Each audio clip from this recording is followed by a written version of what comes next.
This is my talk about trade hunting with RITA. My name is Hermon Kidane, and I work at Active Countermeasures as a network trade hunter. Right. So today we're going to talk about some basic introductions whenever it comes to RITA or network trade hunting, how RITA actually approaches network trade hunting, some command line tools. Briefly mention some command line tools that we could use alongside with RITA, and two specific behaviors, beacons and DNS.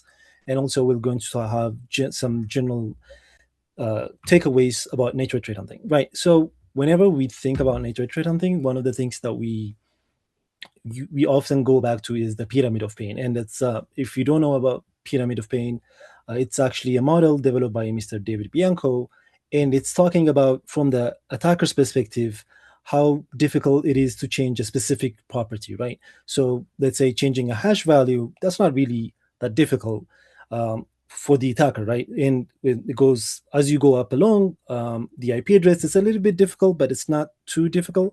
But as you go up the pyramid, it starts to actually require more effort, right? So what we want to focus on is the TTPs, or we could basically define them as behaviors. So tactics, techniques, and procedures, right? But we are summing those up as behaviors, and in fact, that's what David Bianco refers them as. So the reason we want to look at the behaviors again is because it's difficult to change. And saying that, I want to mention that that doesn't mean using hash values, IP address based signatures is not good. But what I'm saying is we can combine those two to get some better results. Right. So what is RITA? So RITA stands for Real Intelligence Trade Analytics.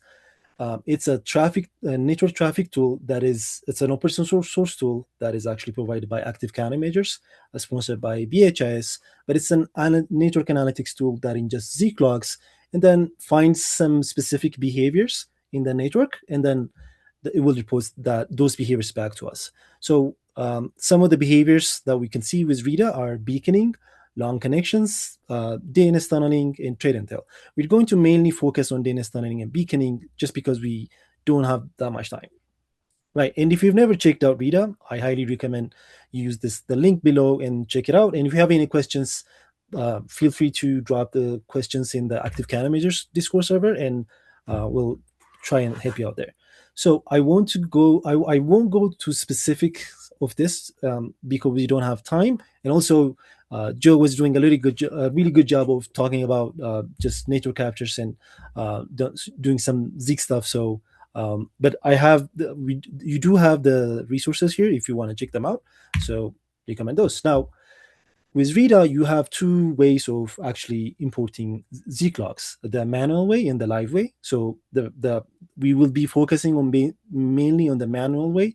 But basically, if you have some sort of PCAP file or network capture, you could convert those to Zeek, and then you ingest those to RITA. The other way would be having a Zeek network sensor and feeding them to RITA. And I do have, again, resources here, but just because we don't have time, we won't get into the live one. So some CLI tools that we often use whenever we trade hunting with RITA, and we want to go to the logs.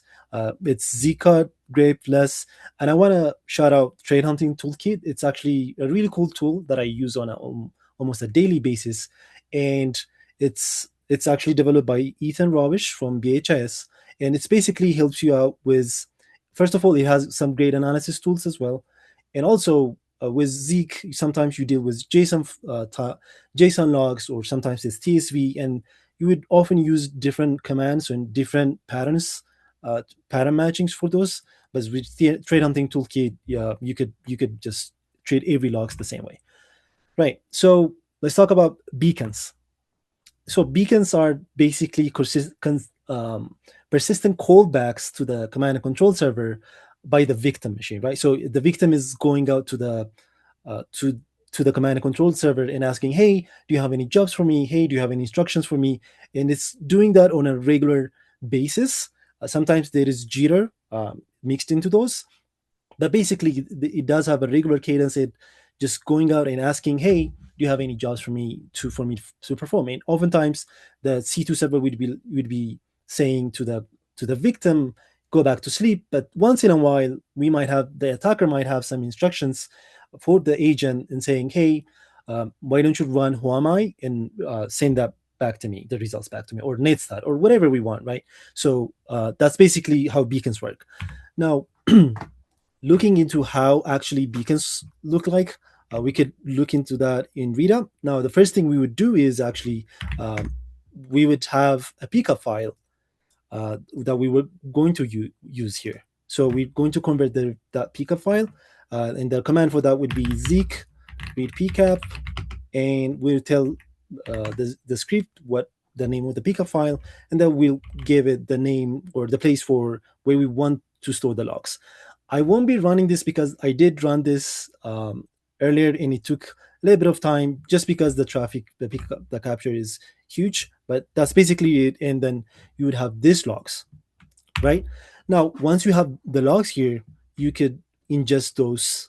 You could ingest those back to RITA. So we see that we see the logs here, and we'd say RITA. And before I actually import it, I want to show you something helpful. When you run RITA by itself, let me do that again. Oh, I can't type today. Oh, okay, I know what's happening.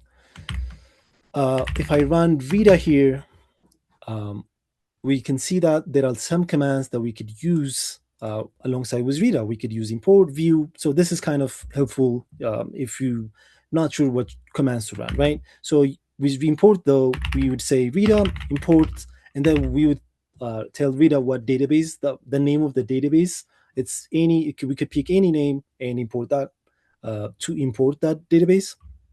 So let me just do it and show you guys. So we'd say dash dash database, and then we'll give it some descriptive name, right? So C2 traffic, right? And then we'd tell RITA where the logs are found. So dash dash logs, and then we could give it a relative path or an absolute path, and RITA will do its magic in the backend, and might take a second or two.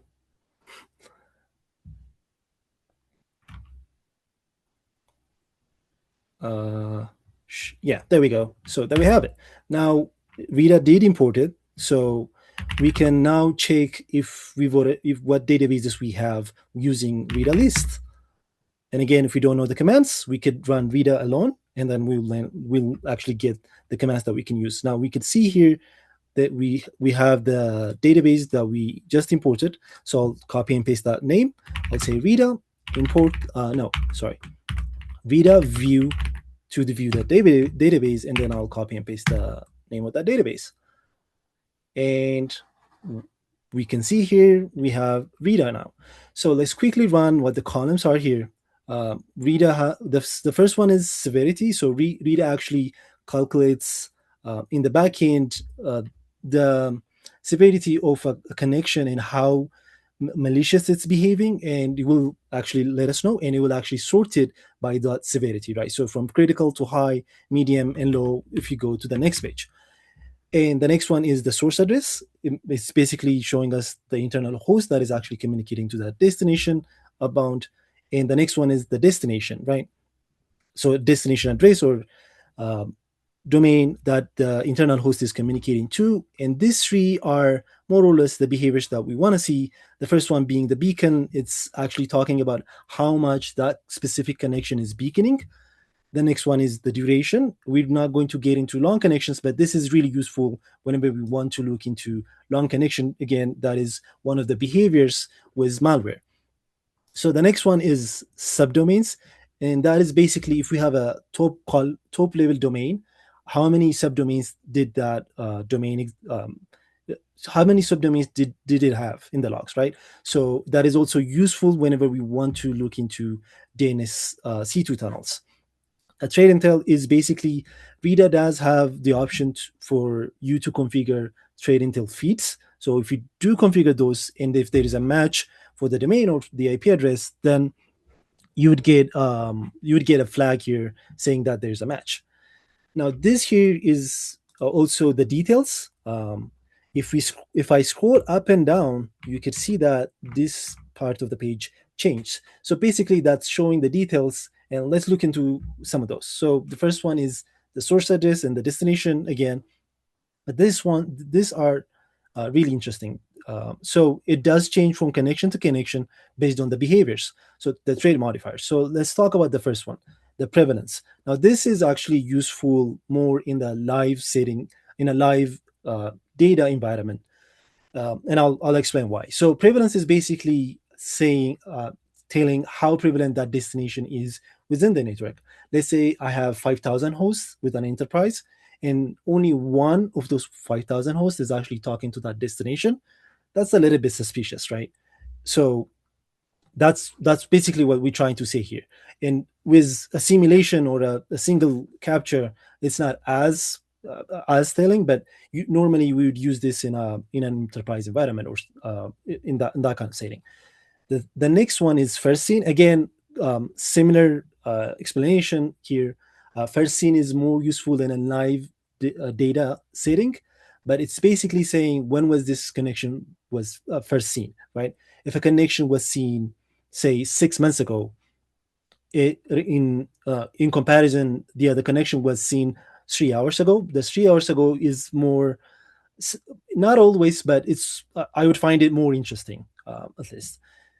The next one is rate signature here. Now with SSL protocol, SSL traffic or encrypted traffic, we're looking at the J3 hash, and we could use that J3 hash as a signature and as an IOC and search over trade intel databases if there's a match. But also the rareness itself, that is a behavior that we're looking for.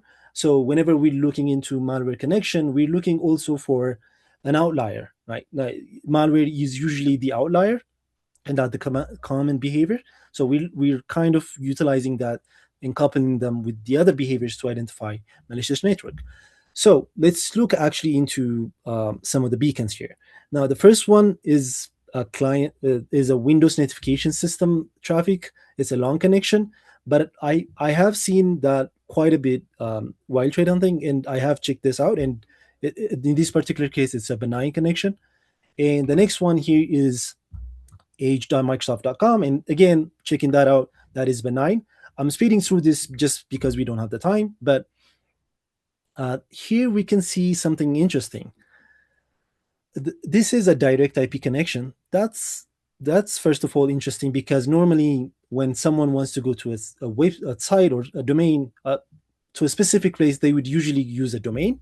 But it's not, that itself is not always suspicious, but it's also beaconing. There are some specific trait modifiers. And also, if I scroll to that connection, the connection count is high. Now coupling those, I find it a little bit suspicious. So I would go to the logs and run tht. I'm already in tht, and I'll say, first of all, I'll actually grab that IP, copy, and then I'll filter the HTTP traffic, since it is HTTP, right? So let me pipe it through less, a little bit easier for the eyes. Oh, I had a typo here. There we go. So we could see the Zeek logs here. Now, sometimes it is, the URI is kind of indicative of what's happening. If there's a scanning or there's a specific signature with that URI, it is kind of telling sometimes, and we will look into that a little bit later. But in this particular case, there's nothing in the logs that I have seen that made me say, oh, hey, that is definitely malicious. So in that case, I still find it interesting. So in that case, what you would do is you would go to your SIEM or EDR or the host logs, right? Because one of the things is that you often use in security is you use the network for a bird's eye view type of analysis, like for the bread, network for the breads, and the host log for the depth, right? So basically, I do have an EDR Velociraptor here, and I do have some filters. I'm not going to go how I filtered it, but I do have sysmon events that I filtered, specifically the sysmon event ID 3, showing what process actually generated that network. And also, I do have a regex pattern matching that specific IP. So I'm only seeing the sysmon event ID 3s for that specific, with that specific pattern matched. So we see here which process actually initiated this connection, right? So once we know this, we start to ask questions. Is this like a legitimate business application? Is it here it's kind of like it's descriptive that it's kind of malicious, but it's not always that's not always the case. So we might need to do some analysis with the application, or if you do have some sort of software inventory, we would look that up and conclude, or we might even sometimes need to further analysis, but we would be digging into more threat hunting on the host side, right? So that's mainly about beacons. There's a whole more lot to it, but that's in a short time. That's basically how we would look at it in RITA, right? Now, I want to emphasize that not all beacons are malicious. Sometimes, or actually, case in point here, we did see a traffic to h.microsoft.com that was beaconing, but it's not actually malicious, right? So you have to take that into consideration as well. So the next behavior is DNS tunneling. Now, DNS is often interesting for attackers because it's actually prevalent in most environments. It exists on almost every environment. And the other thing is, it is not as scrutinized as HTTP or SSL traffic. And there are other behaviors that attackers also appreciate about the DNS for persistence, right? So again, let's go to the demo and let's look at some of the behaviors here. So if we work our way down, the next connection that we see is this domain, right? Now, first of all, there's no source address here, and we have this domain. It's not beaconing. There's no duration because there was actually no connection, and I'll explain what I mean by that. But we see here that there's actually 164,000 subdomains. Now, there is no legitimate application or service that would have 164,000 subdomains being queried, right? So that's just very suspicious to me. So once I know that, I see that, I would want to go to the logs and start doing my analysis, right? I will copy and paste this again. Copy this, and then go to the logs, and I'll filter the DNS logs in this case associated with this server, and let's pipe it through less this time around, and I will try to filter some of them later on. So we can see that we have quite a bit of DNS traffic. I'm quickly scrolling down, but that's quite a lot. And we can see that there's actually a really weird, I'll zoom out a little bit, a really weird query here being observed. So let me actually filter the specific fields. I'll use chop id, chop id.orich,